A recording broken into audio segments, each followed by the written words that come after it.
I was a farmer back in '53, and our crops had suffered the worst drought in 40 years. And then we heard of a man called Wilhelm Reich, who claimed he could make rain using a machine he called the Cloudbuster.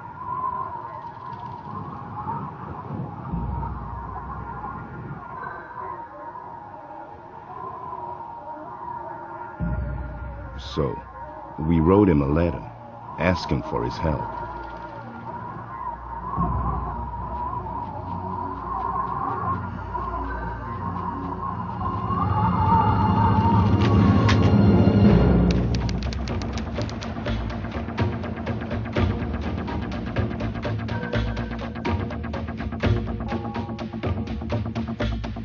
The offer was simple: money for rain.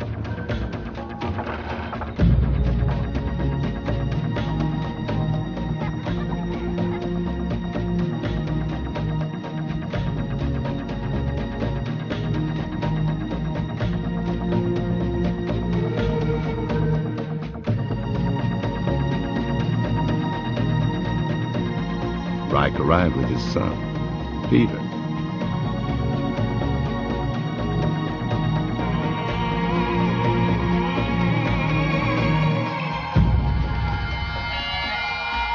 He promised us rain within 24 hours.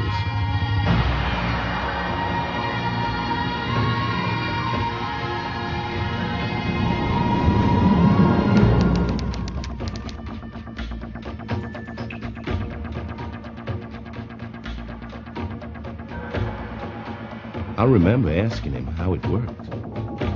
He said kinda like a lightning rod, using an energy he called Orgone.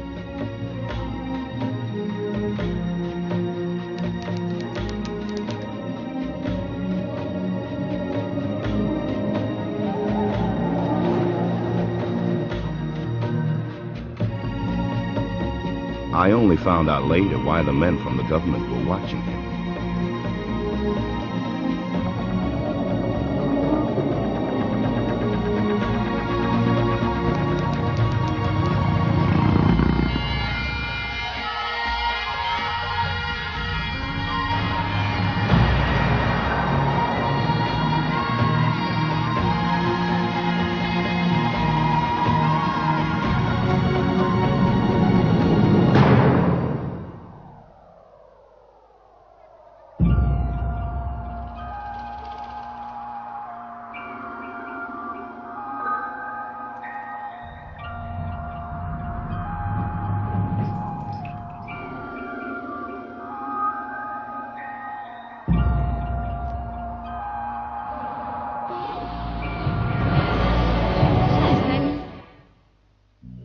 If anything, I remember the air getting drier, but I didn't doubt him. Reich had a confidence that stuck to you.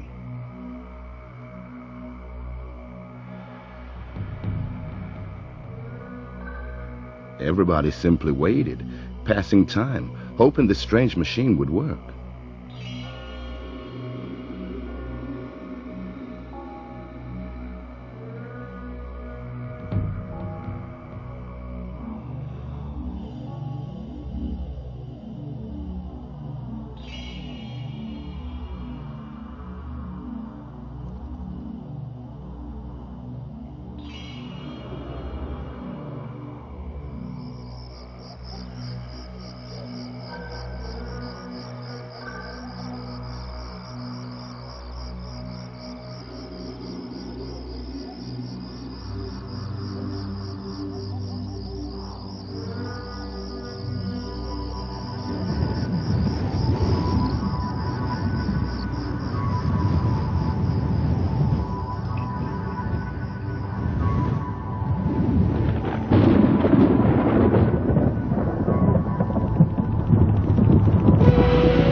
machine sure did something.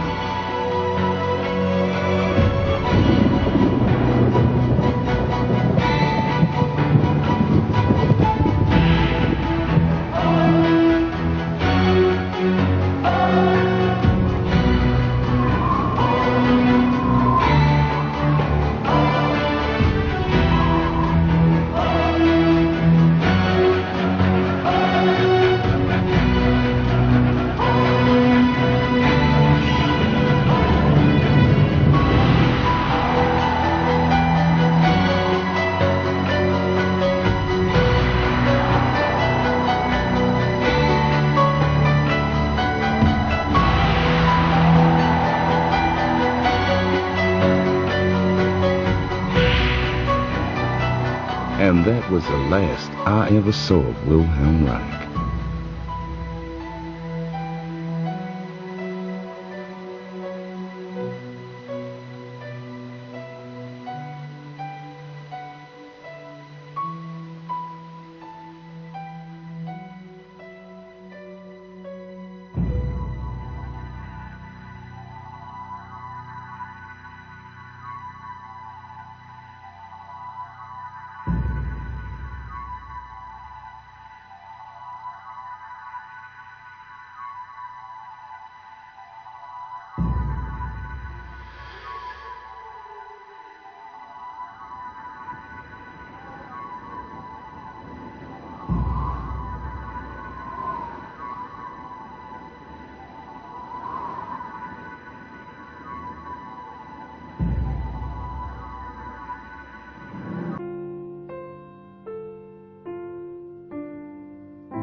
In the 1930s, Dr. Wilhelm Reich, a prominent Austrian physician and psychoanalyst, discovered a powerful new physical energy, and for the next 2 decades, devoted his life to the investigation of its laws and properties. He confirmed the existence of this energy in the human body, verified its presence in the atmosphere, developed instrumentation to observe and collect it, and harnessed it for a variety of purposes, from cancer treatment to motor power to weather experimentation. Reich called his discovery Orgone energy.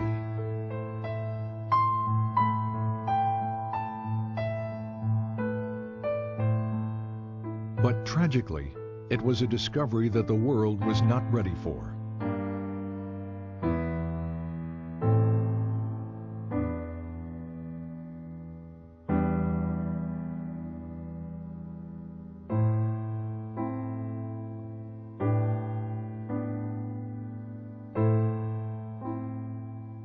Wilhelm Reich was born in 1897 in Galicia, the easternmost part of the Austro-Hungarian Empire, now the Ukraine.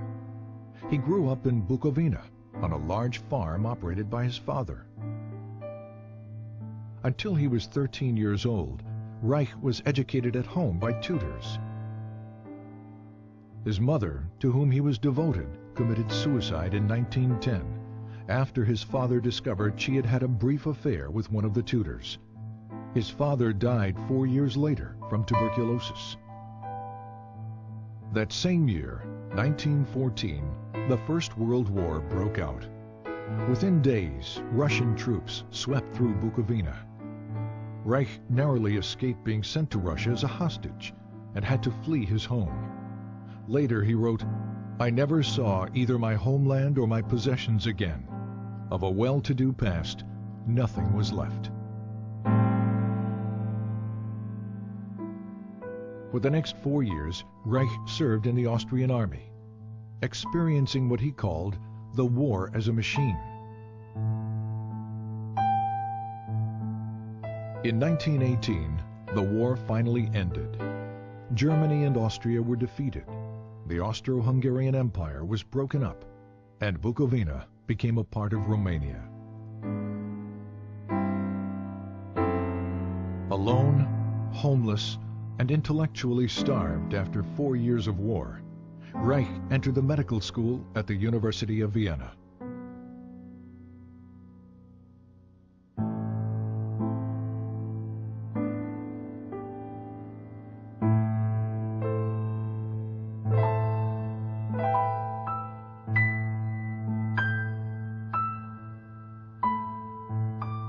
Reich's recognition of the significance of sexuality drew him to the work of Dr. Sigmund Freud, the father of psychoanalysis.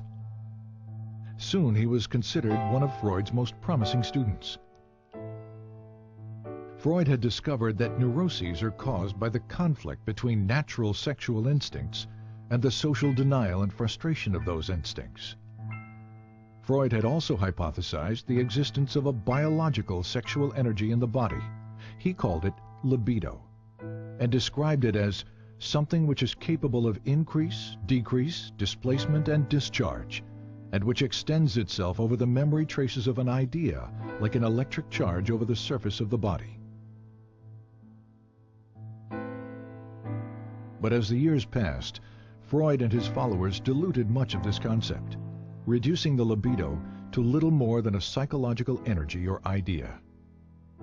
By 1925, Freud had concluded that the libido theory may therefore, for the present, be pursued only by the path of speculation.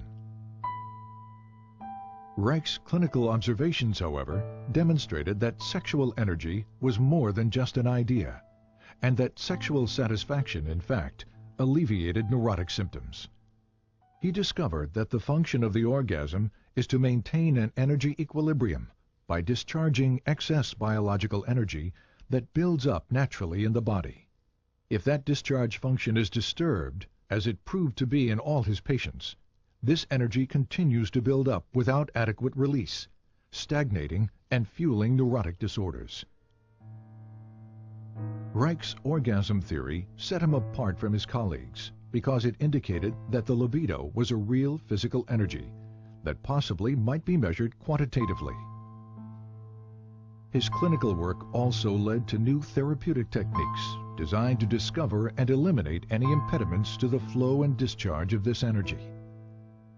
But the widespread existence of human misery forced Reich to conclude that the solution to the problem of neuroses was not treatment, it was prevention. You have to revamp your whole way of thinking, said Reich, so that you don't think from the standpoint of the state and the culture, but from the standpoint of what people need and what they suffer from. Then you arrange your social institutions accordingly. Freud, on the other hand, maintained that culture takes precedence, that sexual instincts must be adapted to the existing social structure. These conflicting positions led to an eventual break between Reich and Freud. In Vienna and later in Berlin, Reich devoted much of his time and money educating working-class people about the essential role of sexuality in their lives. I had 6 clinics in Vienna, said Reich, where people came and received advice once or twice a week. To provide medical and educational help was its purpose. To reach the greatest number of people, he worked within the socialist and communist parties to promote sex education, birth control, divorce rights, and better housing. Reich recalled that in Berlin there were about 50,000 people in my organization in the first year. Reich was also very outspoken about Germany's turbulent political climate. Unlike most members of the Berlin Psychoanalytic Association, Reich openly opposed the rise of the Nazi Party.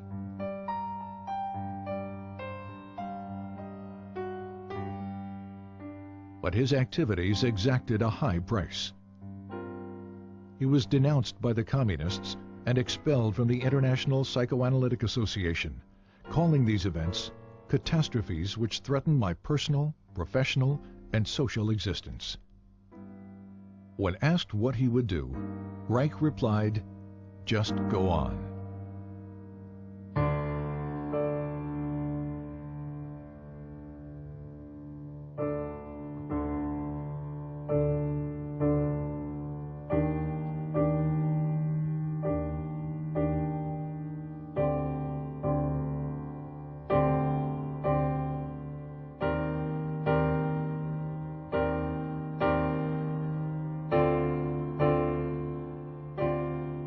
University of Oslo, 1935. While continuing to teach and develop his innovative therapeutic techniques, Reich began a series of laboratory experiments to verify the existence of a physical, biological energy expressed in the emotions. Using human subjects, Reich was able to demonstrate a charge at the skin surface directly related to feelings of pleasure or anxiety. The charge would increase when a subject experienced pleasure and decrease during feelings of unpleasure. From this, Reich concluded that pleasure is the movement of biological energy toward the periphery of the organism, while anxiety is the movement of this energy toward the center. He assumed this energy to be electrical. But was it? And did similar energy processes exist in more basic life forms? Reich discovered that under certain conditions, sterilized and unsterilized substances such as grass, blood, sand, charcoal, and foodstuffs disintegrate into pulsating vesicles that exhibit a bluish color. He called these vesicles bions. Reich observed internal motility in the bions, an effect of energy. He also found that certain bions revealed a strong radiation phenomenon, seen here as a white field around the organism, and that these bions could kill bacteria and cancer cells. This radiation confirmed the existence of an energy that did not obey any known laws of electricity or magnetism. Reich called this energy Orgone because its discovery had evolved from his investigation of the orgasm function, and because this energy could charge organic matter. When he published his findings, the scientific and psychiatric communities responded with a vicious year-long attack in the Norwegian press. In the wake of this response, and the inevitability of a Second World War, Reich began to look to America as the future home for his work. In August 1939, Reich sailed for America on the last ship to leave Norway before World War II broke out.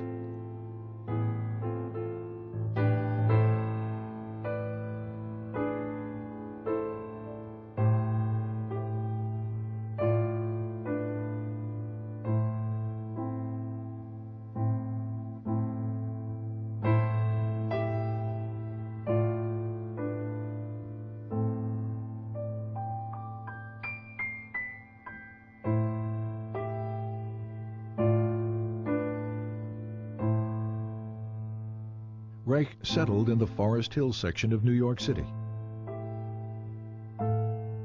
He taught at the New School for Social Research in Manhattan.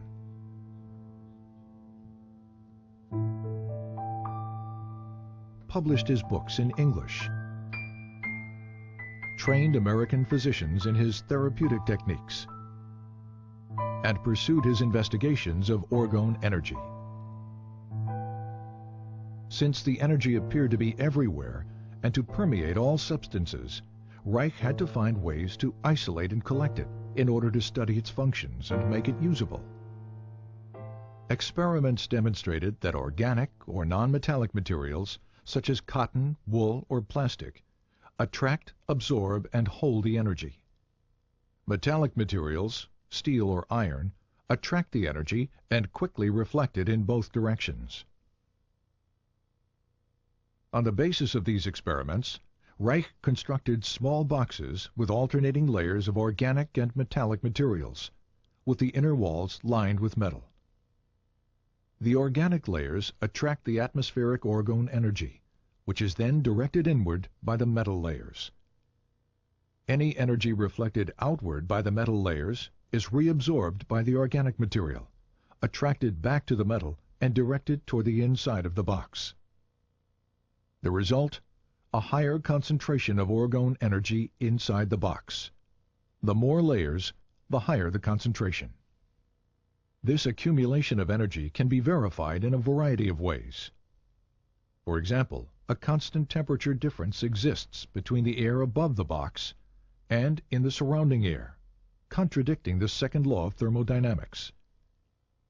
There also exists a slower electroscopic discharge rate in the higher orgone concentration within the box. These layered boxes, known as orgone energy accumulators, became a valuable tool in Reich's scientific and medical research. Initially, they were used to observe visual manifestations of orgone energy within the enclosure, and to test the effects of orgone radiation on cancer mice. Because his results with cancer mice were so promising, Reich decided to test the effects of orgone radiation on human subjects. He constructed orgone energy accumulators that were large enough for a person to sit in, and in 1942, he began experimental treatments with cancer patients. They were all terminal cases. Reich promised no cure and charged no money. Over a period of time, the patients showed marked improvement, relief of pain, healthier blood condition, weight gain, and the shrinkage and elimination of tumors. Despite these positive results, the patients died, reinforcing Reich's conviction that cancer is a bioenergetic shrinking following emotional resignation, and that the tumors themselves are not the disease, but merely a local manifestation of a deeper systemic disorder. Once again, Reich's focus became prevention. Reich also discovered that water and high humidity absorb and hold orgone energy, making it difficult to carry out experimental work in New York City during the summer. In 1940, on a camping trip to New England, Reich discovered the Rangeley Lakes region in Maine. With its low humidity and clean air, it provided an ideal environment for his work. In 1942, Reich purchased an old farm bordering on a small lake. He called it Orgone, and envisioned it as a permanent home for the various branches of his work.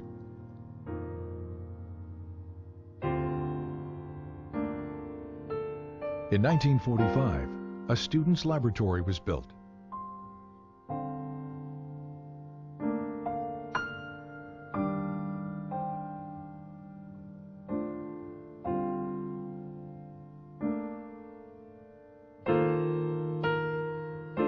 Three years later, construction began on an orgone energy observatory,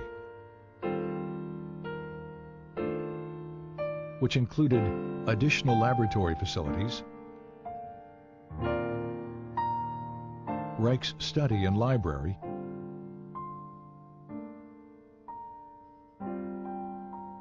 and outdoor observation decks. Funding for these buildings and for Reich's research came exclusively from his own income as a physician and teacher, and from loans and contributions by students. By 1947, after less than 8 years in America, Reich's work was attracting considerable interest as orgone research expanded into new areas of psychiatry, medicine, and biophysics. One of Reich's most significant new developments was the discovery of a motor force in orgone energy that had enormous practical implications. Here, Reich demonstrates a small motor being propelled by orgone energy from the body. And here, motor power is provided by orgone energy harnessed from the atmosphere.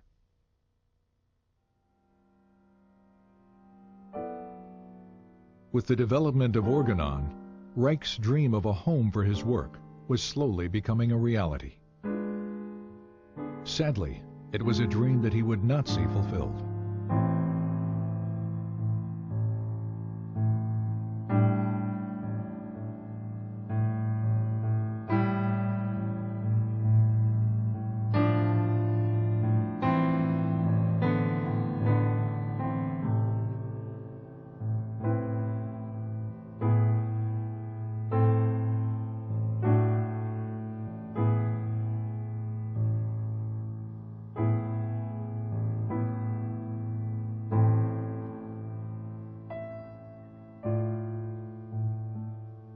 In 1947, this article, written by freelance journalist Mildred Brady, appeared in New Republic magazine. It was filled with distortions and innuendos about Reich's sexual theories and orgone research. Brady's most inflammatory claim was that Reich was building accumulators of orgone energy which are rented out to patients who presumably derive orgastic potency from it. Implying that Reich was a danger to the public, Brady challenged the medical authorities to take action against him. 2 months later, the article was brought to the attention of the Federal Food and Drug Administration. The result was a 10-year campaign by the FDA designed to destroy Reich's work.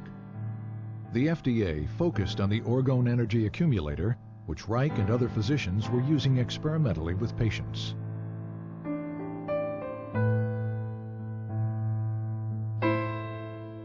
Convinced that the accumulator was being fraudulently promoted as a sexual and medical device, FDA agents spent years interviewing Reich's associates, physicians, students, and patients, looking for dissatisfied accumulator users. None were ever found. As the FDA attack continued, so did Reich's work. He continued to develop new ways to visualize, measure, and harness orgone energy from the atmosphere. The cloudbuster, for example, was an experimental instrument that could affect weather patterns by altering concentrations of orgone energy in the atmosphere. A set of hollow metal pipes and cables inserted into water creates a stronger orgone energy system than that in the surrounding atmosphere. Water, which strongly attracts and absorbs orgone, draws the atmospheric energy through the pipes. This movement of orgone from a lower to a higher energy system was used by Reich to create clouds and to dissipate them.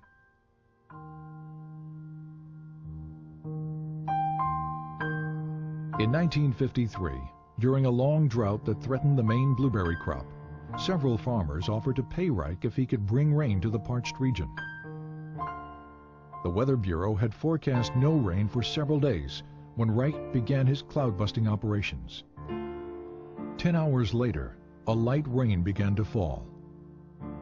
Over the next few days, close to 2 inches fell. The blueberry crop was saved.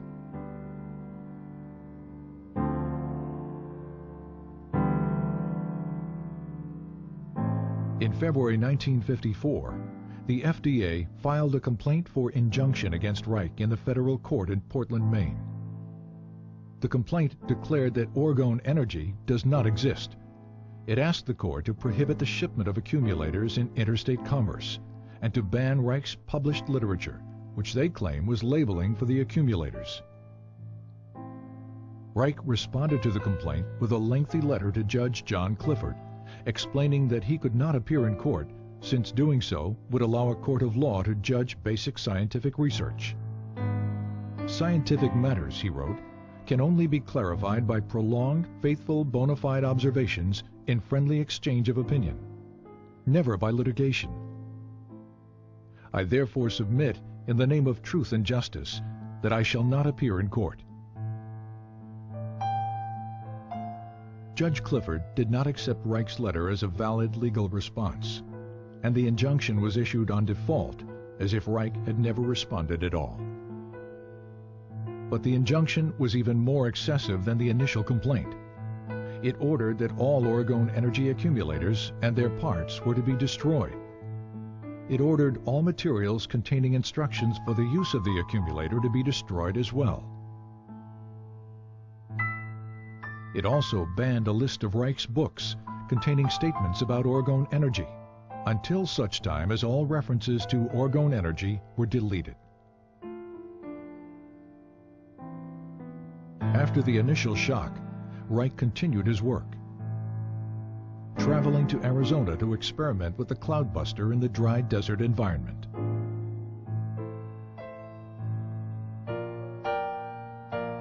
While he was there, and without his knowledge, one of Reich's students, Dr. Michael Silvert, moved a truckload of accumulators and books from Rangeley, Maine to New York City, a direct violation of the injunction.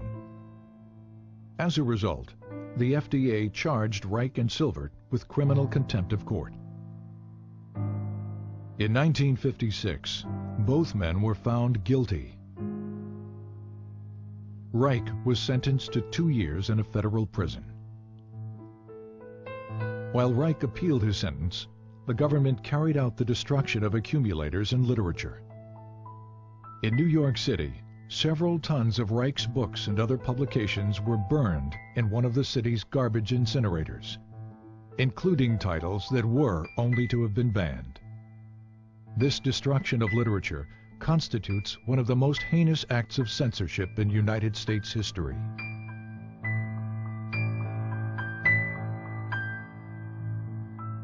All appeals denied, on March 11, 1957, 2 weeks shy of his 60th birthday, Wilhelm Reich was imprisoned at the federal penitentiary in Lewisburg, Pennsylvania. He died there of heart failure 8 months later, on November 3, 1957, and was buried at Orgone.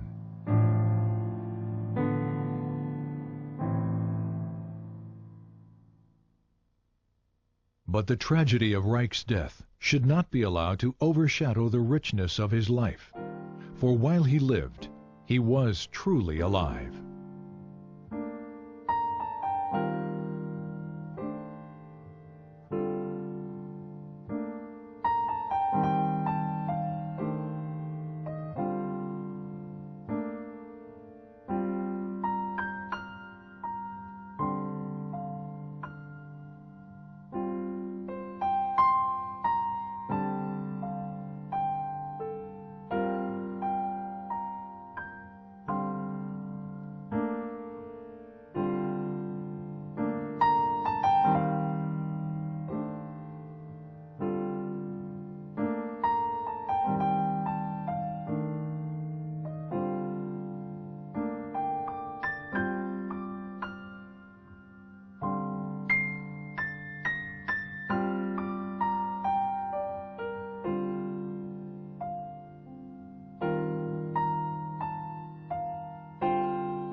In the course of the history of natural science, it always happened that profound or true thoughts or true facts were always either distorted or flattened out. The danger, especially of distortion, is particularly great in the case of Orgone. We must be scientific, we cannot be political in these matters. And I personally declare that I will be the first to fight with all my strength, with whatever I've got, against such a distortion of our principles.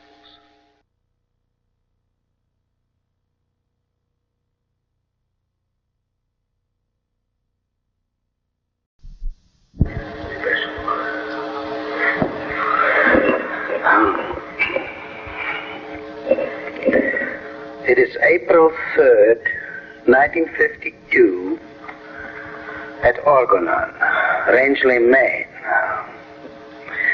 I, Wilhelm Reich, am sitting alone in the large room in the lower house. All people are gone. In the morning and the whole day yesterday, a meeting took place of the members of the Board of Trustees of the foundation which carries my name. Everybody's gone now, and I would like to add a few words to the recording we made yesterday and today of the disaster which struck Orgone.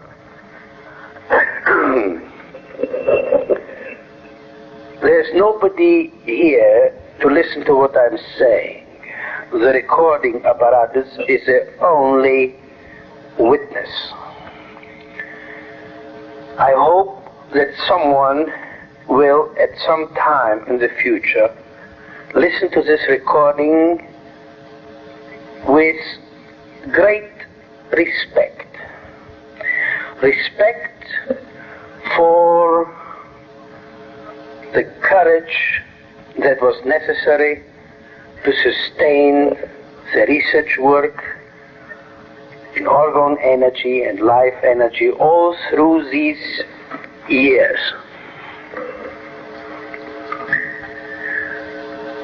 I shall not go into the great strain, into the details, into the worries, the sleepless nights, the tears, the expenditures in money and effort,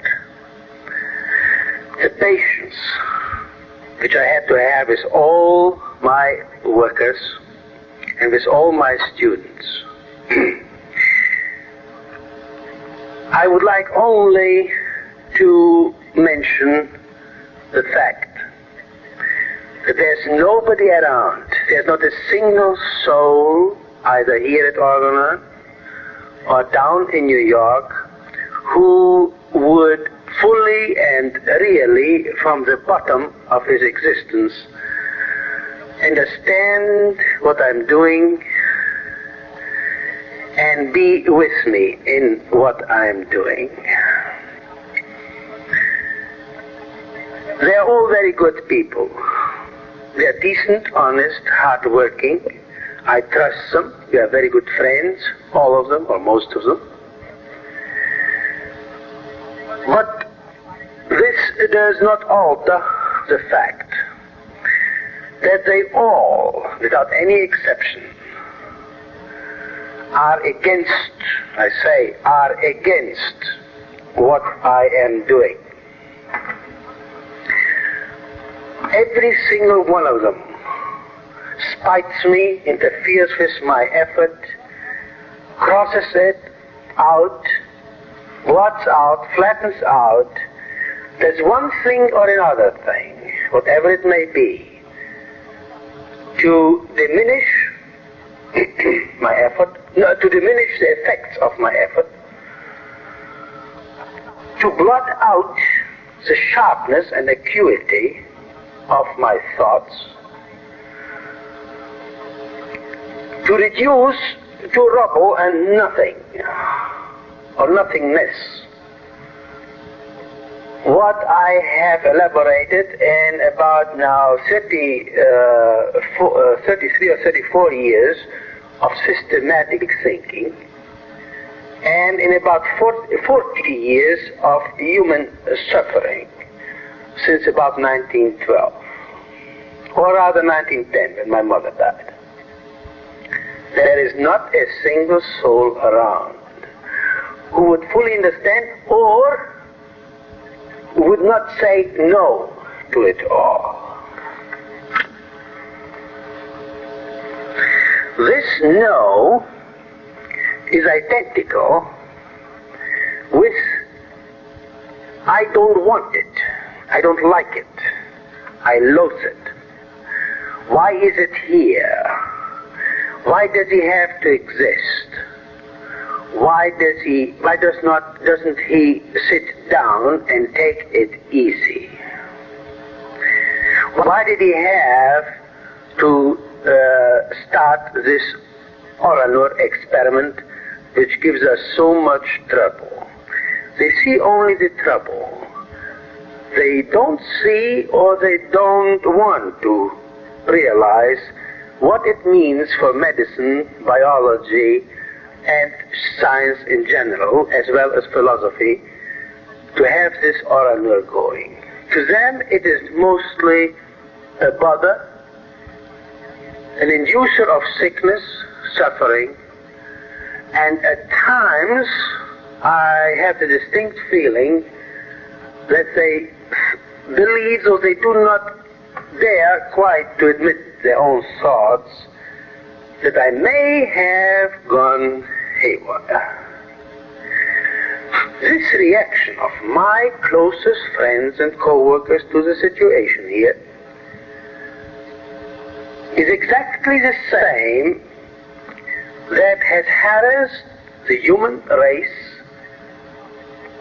for as much as we can say 8,000 or 10,000 years, since patriarchy has ruled its destinies and since natural love was extinguished in the newborn infants. I shall not go into that. It's all written up in my publications. Whoever knows these publications also knows what that means. The discovery of the life energy would have been accomplished long ago had this I don't want it, I fear it, I loathe it, I'll kill it, I'll flatten it out, I won't let it live or exist. If that had not been in their structures, not in their desires, not in their positive conscious wishes, they're all decent and good people. No, it is in the structure. It is somehow in their tissues, in their blood. They cannot tolerate anything that has to do with orgone energy or life energy, or what they call God, or what is their deepest longing for love, for fulfillment. They cannot tolerate it, and they fear it. They fear it by way of structure. Their tissues, their blood, cannot stretch out, cannot take it, evades it, avoids it, and loathes it. I do not say all this to depreciate their efforts, their honor, their loves, their lives. I say it because it is true, because it turns up in every single move, in every single word, in every single opinion, in every single paper, in every single thing they did to whatever ever had to do with the discovery of genitality, life, love. Such people as Lawrence, or such philosophies as Giordano Bruno's, or such great lives as Jesus Christ, and so forth and so forth. It is a sad, lonely chapter of the human race. I don't feel that I am obligated to solve this riddle or to do anything about it. I happen to discover the life energy. I happen to induce the Orgone experiment.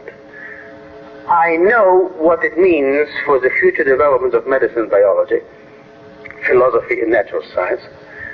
I'm fully aware of it, and in this awareness, I am completely alone. There's no soul anywhere far and wide to talk to give one's feelings, to let one's feelings go freely, to speak like as friends speak to each other. This is all.